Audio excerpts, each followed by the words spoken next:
Hello, and welcome back to Sleepless Tales. Today we're reading Afterward by Edith Wharton. This is another story from that horror anthology I mentioned in the last video. I haven't read it before. I'm looking forward to it. It seems interesting. Anyways, if you guys have any recommendations or things you'd like read for you, please let me know in the comments. Otherwise, let's get into it. This is Sleepless Tales as always. Don't forget to like, comment, subscribe, favorite, like, comment, and the other one. Yes. To do those, and then, okay, let's read the thing. Okay, let's go. Afterward. Originally put in the Century magazine in 1910. Part 1. Oh, there is one, of course, but you'll never know it. The assertion, laughingly flung out 6 months earlier in a bright June garden, came back to Mary Boyne with a sharp perception of its latent significance as she stood, in the December dusk, waiting for the lamps to be brought into the library. The words had been spoken by their friend Alida Stair as they sat at tea on her lawn in Pangbourne, in reference to the very house of which the library in question was the central, the pivotal, feature.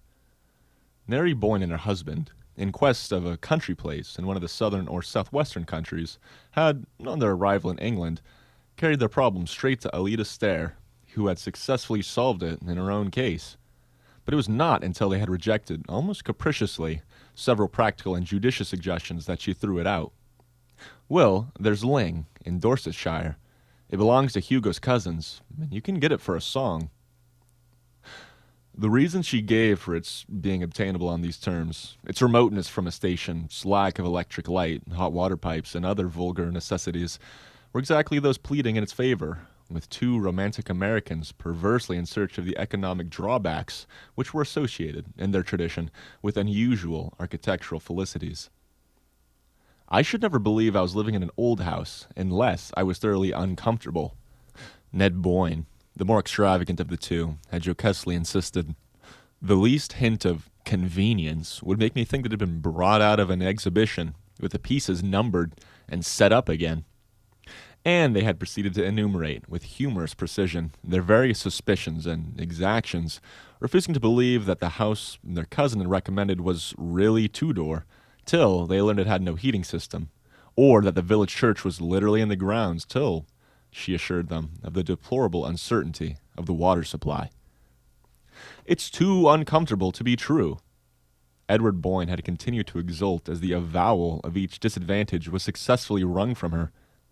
But he had cut short his rhapsody to ask, with the sudden relapse to distrust, "And the ghost?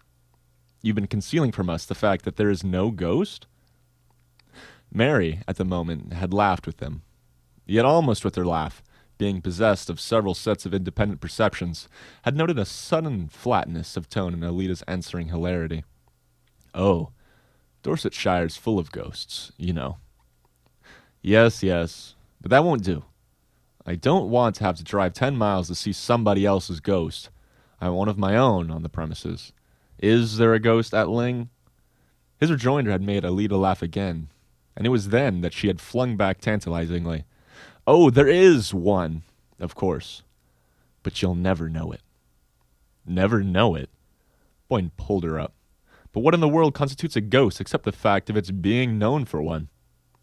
"I can't say, but that's the story.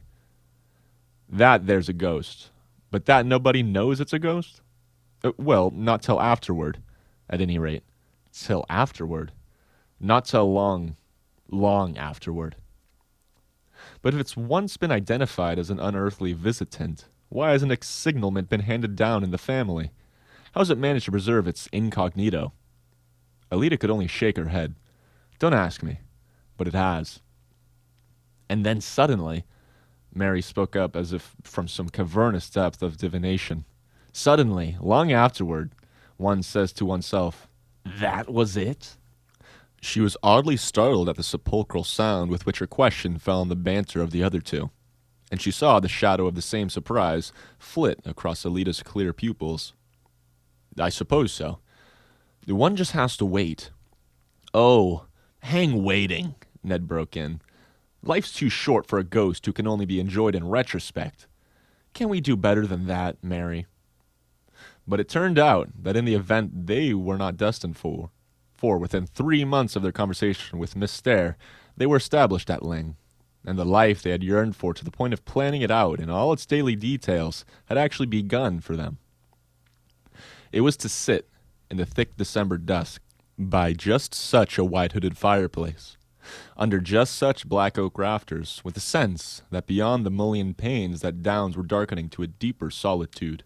It was for the ultimate indulgence in such sensations that Mary Boyne had endured for nearly 14 years the soul-deadening ugliness of the Middle West, and that Boyne had ground on doggedly at his engineering till. With a suddenness that still made her blink, the prodigious windfall of the Blue Star Mine had put them at a stroke in possession of life and the leisure to taste it.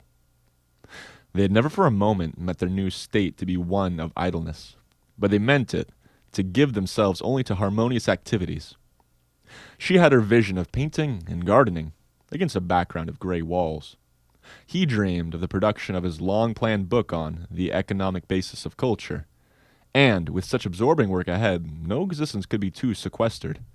They could not get far enough from the world, or plunge deep enough into the past.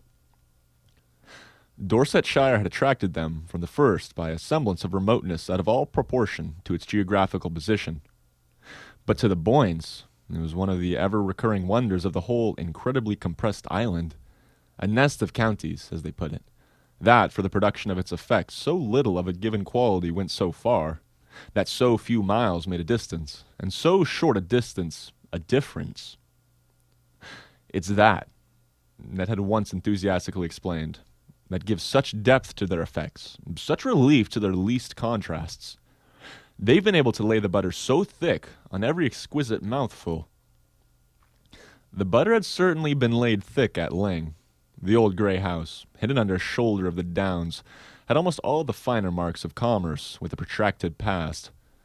The mere fact that it was neither large nor exceptional made it, to the Boynes, abound the more richly in its special sense. The sense of having been for centuries a deep, dim reservoir of life. The life had probably not been of the most vivid order. For long periods, no doubt, it had fallen as noiselessly into the past as the quiet drizzle of autumn fell, hour after hour, into the green fish pond between the yews. But these backwaters of existence sometimes breed, in their sluggish depths, strange acuities of emotion, and Mary Boyne had felt for the first the educational brush of an intenser memory. The feeling had never been stronger than on the December afternoon when, waiting in the library for the belated lamps, she rose from her seat and stood among the shadows of the hearth. Her husband had gone off, after luncheon, for one of his long tramps on the downs. She had noticed of late that he preferred to be unaccompanied on these occasions, and in the tried security of their personal relationships, had been driven to conclude that his book was bothering him, and that he needed the afternoons to turn over in solitude the problems left from the morning's work.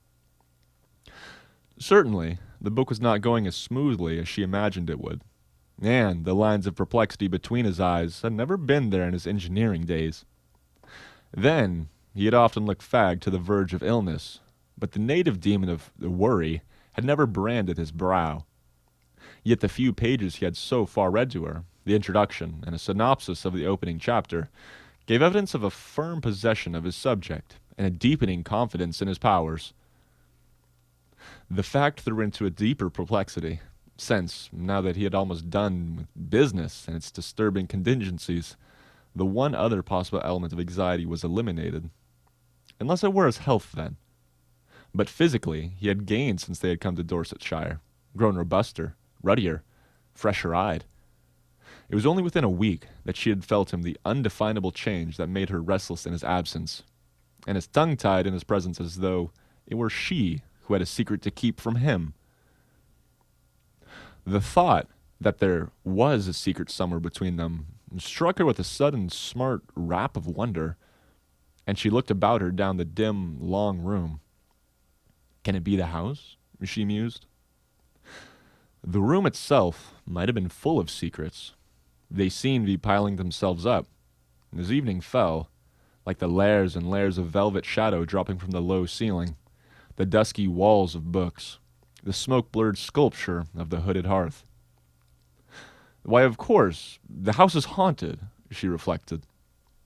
The ghost, Alita's imperceptible ghost, after figuring largely in the banter of the first month or two at Ling, had been gradually discarded as too ineffectual for imaginative use. Mary had, indeed, as became the tenant of a haunted house, made the customary inquiries among her few rural neighbors. But, beyond a vague, "They do say so, ma'am," the villagers had nothing to impart. The elusive spectre had apparently never had sufficient identity for a legend to crystallize about it, and, after a time, the Boynes had laughingly set the matter down to their profit and loss account, agreeing that Ling was one of the few houses good enough in itself to dispense with supernatural enhancements. "And I suppose, poor, ineffectual demon, that's why it beats its beautiful wings in vain in the void," Mary had laughingly concluded. "Or rather," Ned answered, in the same strain, "why, amid so much that's ghostly, it can never affirm its separate existence as the ghost." And thereupon, their invisible housemate had finally dropped out of their references, which were numerous enough to make them promptly unaware of the loss. Now, as she stood on the hearth, the subject of their earlier curiosity revived in her with a new sense of its meaning, a sense gradually acquired through close daily contact with the scene of its lurking mystery. It was the house itself, of course. That possessed the ghost-seeing faculty. That communed visually, but secretly, with its own past. And if one could only get into close enough communion with the house, one might surprise its secret and acquire the ghost sight on one's own account. Perhaps, in his long solitary hours in this very room, where she never trespassed till the afternoon, her husband had acquired it already, and was silently carrying the dread weight of whatever it had revealed to him. Mary was too well versed in the code of the spectral world not to know that one could not talk about the ghosts one saw. To do so was almost as great a breach of good breeding as to name a lady in a club. But this explanation did not really satisfy her. What, after all, except for the fun of the Frisian, she reflected, would he really care for any of their old ghosts? And thence she was thrown back once more into the fundamental dilemma. The fact that one's greater or less susceptibility to spectral influences had no particular bearing on the case, since, when one did see a ghost at Ling, one did not know it. A quick historical note. When they're talking about naming a lady in a club, that means that when you go to the club with your homies and you see Crystal up on the stage and then you say, "Oh, that's Edith Finch," or whatever, hey, that's rude. That's someone's daughter, you monster. It's that kind of club. That's what they called him back in the days. Just a club, right? Another historical note. I learned earlier today about old Greek plays. Apparently, in old Greece, there was only men who acted in plays, even the female parts. There was, in fact, one Shakespearean play where there was a male actor playing a female who was pretending to be a male for whatever scene, plot, and then that male disguise was pretending to be a female. So it's like four back and forth, kind of wild. Anyways, in Greek plays, female plays, right, were with actual girls were basically just prostitution houses of some senses. Anyways, fun historical note. Back to this. Where were we? Not till long afterward, Alita Stair had said, "Well, supposing Ned had seen one when they first came, and had known only within the last week what had happened to him." More and more under the spell of the hour, she threw back her searching thoughts to the early days of their tenancy, but at first only to recall a gay confusion of unpacking, settling, arranging of books, and calling to each other the remote corners of the house as treasure after treasure of their habitation revealed itself to them.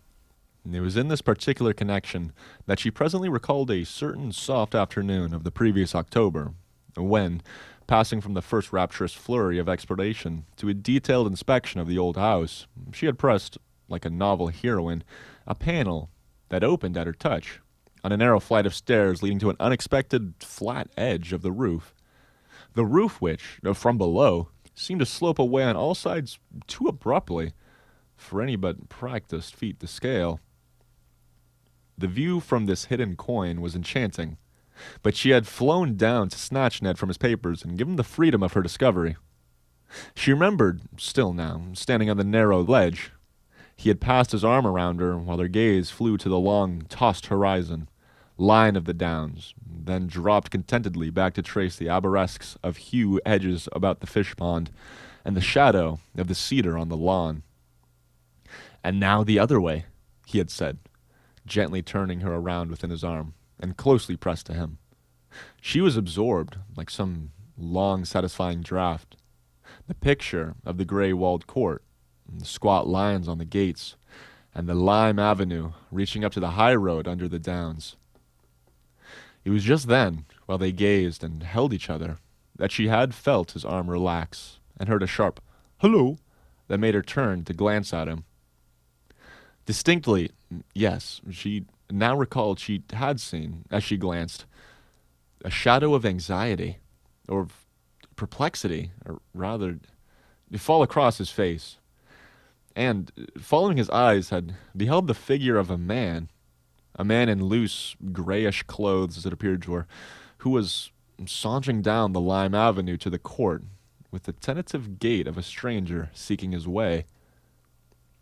Her short-sighted eyes had given her a blurred impression of slightness and grayness, with something foreign, or at least unlocal, in the cut of the figure or its garb.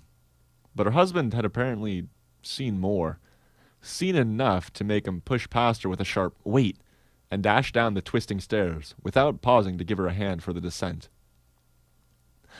A slight tendency to dizziness obliged her, after a provisional clutch at the chimney against which they had been leaning, to follow him down more cautiously.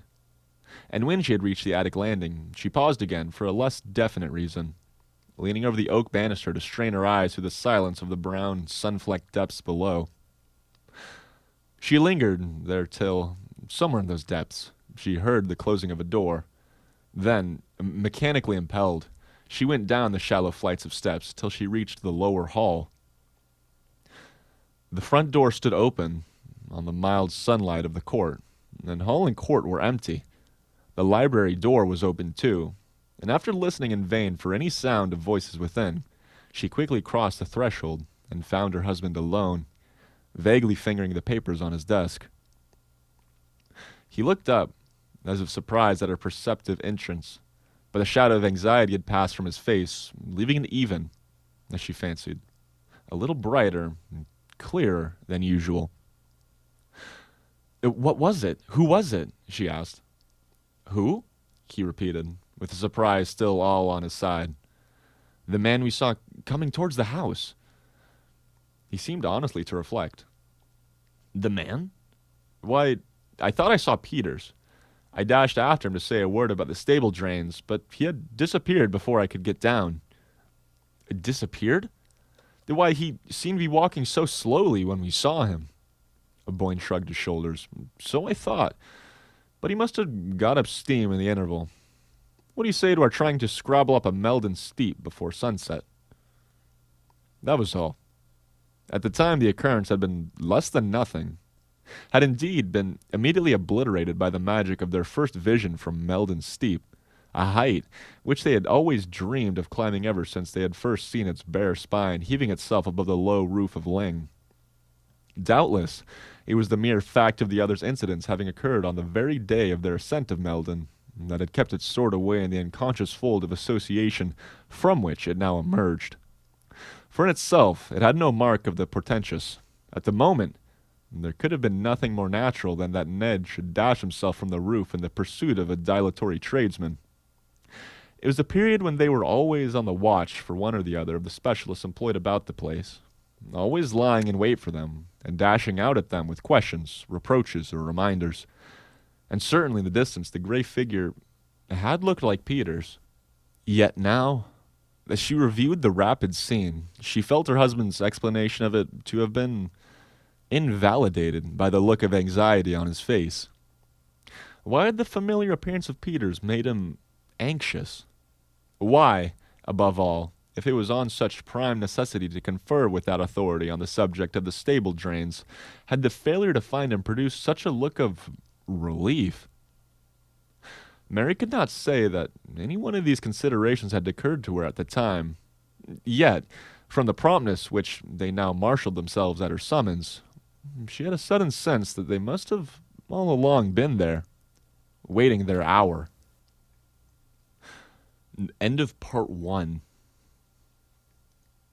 This book's in 5 parts. I'll do 1 and 2 together. 3 is pretty long. It'll have its separate video. And then 4 and 5 will be together also. So let's do part 2. Part 2. Weary with her thoughts, she moved towards the window. The library was now completely dark, and she was surprised to see how much faint light the outer world still held. As she peered out into it across the court, a figure shaped itself in the tapering perspective of bare lines. It looked a mere blot of deeper gray in the grayness, and for an instant, as it moved towards her, her heart thumped to the thought, "It's the ghost!" She had time, in that long instant, to feel suddenly that the man of whom, 2 months earlier, she had a brief, distant vision from the roof was now, at his predestined hour, about to reveal himself as not having been Peter's, and her spirit sank under the impending fear of the disclosure. But almost with the next tick of the clock, the ambiguous figure, gaining substance and character, showed itself, even to her weak sight, as her husband's. She turned away to meet him, as he entered with the confession of her folly. "It's really too absurd," she laughed out from the threshold. "But I never can remember." "Remember what?" Boyne questioned as they drew together. "That when one sees the Ling ghost, one never knows it." Her hand was on his sleeve, and he kept it there, but with no response in his gesture or in the lines of his fagged, preoccupied face. "Do you think you'd seen it?" he asked after an appreciable interval.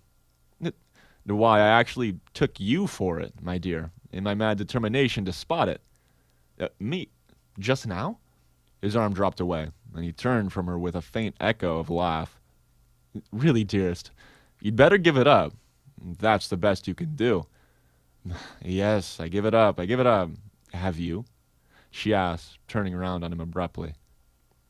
The parlor maid had entered with letters and a lamp, and the light struck up into Boyne's face as he bent above the tray she presented. "Have you?" Mary perversely insisted, when the servant had disappeared on her errand of illumination. "Have I what?" he rejoined absently, the light bringing out the sharp stamp of worry between his brows as he turned over the letters. "Given up trying to see the ghost." Her heart beat a little at the experiment she was making. Her husband, laying his letters aside, moved away into the shadow of the hearth. "I never tried," he said, tearing open the wrapper of a newspaper. "Well, of course," Mary persisted. "The exasperating thing is that there's no use trying, since one can't be sure till so long afterward." He was unfolding the paper as if he had hardly heard her, but after a pause, during which the sheets rustled spasmodically between his hands, he lifted his head to say abruptly, "Have you any idea how long?" Mary had sunk into a low chair beside the fireplace. From her seat she looked up, startled at her husband's profile, which was darkly projected against the circle of a lamplight. "No, none." "Have you?" she retorted, repeating her former phrase with an added keenness of intention. Boyne crumpled the paper into a bunch, and then inconsequentially turned back with it towards the lamp. "Lord, no, I only meant," he explained, with a faint tinge of impatience. "Is there any legend, any tradition as to what?" "Not that I know of," she answered, but the impulse to add, "What makes you ask?" was checked by the reappearance of the parlor maid with tea and a second lamp. By the dispersal of shadows and the repetition of the daily domestic office, Mary Boyne felt herself less oppressed by the sense that something mutely imminent had darkened her solitary afternoon. For a few moments, she gave herself silently to the details of her task, and when she looked up from it, she was struck to the point of bewilderment at the change in her husband's face. He had seated himself near the farther lamp and was absorbed in the perusal of his letters. But was it something he had found in them, or merely the shifting of her point of view that had restored his features to the normal aspect? The longer she looked, the more definitely the change affirmed itself. The lines of painful tension had vanished. Such traces of fatigue as lingered were of the only kind easily attributable to steady mental effort. He glanced up, as if drawn by her gaze, and met her eyes with a smile. "I'm dying for my tea, you know. And here's a letter for you," he said. She took the letter he held out in exchange for the cup she offered him, and, returning to her seat, broke the seal with a languid gesture of the reader whose interests were all enclosed in the circle of one cherished presence. The next conscious motion was that of starting to her feet, the letter falling to them as she rose, while she held out to her husband a long newspaper clipping. "Ned, what's this? What does it mean?"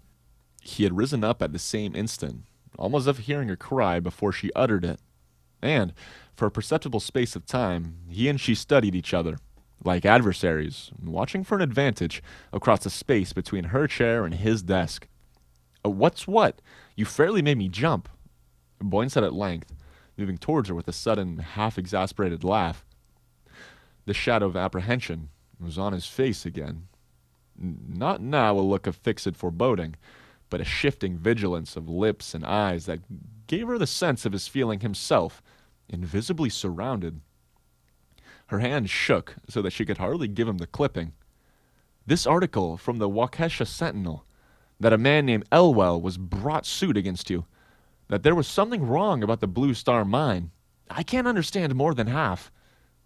They continued to face each other as she spoke, and to her astonishment, she saw that her words had the almost immediate effect of dissipating the strained watchfulness of his look. "Oh, that." He glanced down the printed slip, and then folded it with a gesture of one who handles something harmless and familiar. "What's the matter with you this afternoon, Mary? I thought you got bad news." She stood before him with her undefinable terror subsiding slowly under the reassuring touch of his composure. "You knew about this, then? It's all right?" "Certainly I knew about it. It is all right." "But what is it? I don't understand. What did this man accuse you of?" "Oh, pretty nearly every crime in the calendar." Boyne had tossed the clipping down and thrown himself comfortably into an armchair near the fire. "Do you want to hear the story? It's not particularly interesting, just a squabble over interest in the Blue Star." "But who is this Elwell? I don't know the name." "Oh, he's a fellow, and I put into it. Gave him a hand up. I told you all about him at the time. I dare say I must have forgotten." Vainly, she strained back among her memories. "But if you helped him, why does he make this return?" "Oh, probably some shyster lawyer got hold of him and talked him over. It's all rather technical and complicated. I thought that kind of thing bored you." His wife felt a sting of compunction. Theoretically, she deprecated the American wife's detachment from her husband's professional interests. But in practice, she had always found it difficult to fix her attention on Boyne's report of the transaction in which his varied interests involved him. Besides, she had felt from the first that, in a community where the amenities of living could be attained only at the cost of efforts as arduous as her husband's professional labors, such a brief leisure as they could command should be used as an escape from immediate preoccupations, a flight to the life they always dreamed of living. Once or twice, now that this new life had actually drawn its magical circle about them, she had asked herself if she had done right. But hitherto, such conjectures had been no more than the retrospective exertions of an active fancy. Now, for the first time, it startled her a little to find how little she knew of the material foundation on which her happiness was built. She glanced again at her husband, and was reassured by the composure on his face. Yet she felt the need of more definite grounds for her reassurance. "But doesn't the suit worry you? Why haven't you ever spoken to me about it?" He answered both questions at once. "I didn't speak of it at first because it did worry me, annoyed me, rather. But it's all ancient history now. Your correspondent must have got hold of a back number of the Sentinel. She felt a quick thrill of relief. You mean it's over? He's lost the case? There was a just perceptible delay in Boyne's reply. The suit's been withdrawn, that's all. But she persisted, as if to exonerate herself from the inward charge of being too easily put off. Withdrawn because he saw he had no chance? Oh, he had no chance, Boyne answered. She was still struggling with a dimly felt perplexity at the back of her thoughts. How long ago was it withdrawn? He paused, as if with a slight return of his former uncertainty. I've just had the news now, but I've been expecting it. Just now? In one of your letters? Yes, in one of my letters. She made no answer, and was aware only, after a short interval of waiting, that he had risen, and strolling across the room, had placed himself on the sofa at her side. She felt him, as he did so, and passed an arm about her. She felt his hand seek hers and clasp it, and, turning slowly, drawn by the warmth of his cheek, she met the smiling clearness of his eyes. It's all right. It's all right, she questioned, through the flood of her dissolving doubts. And I give you my word, it never was righter.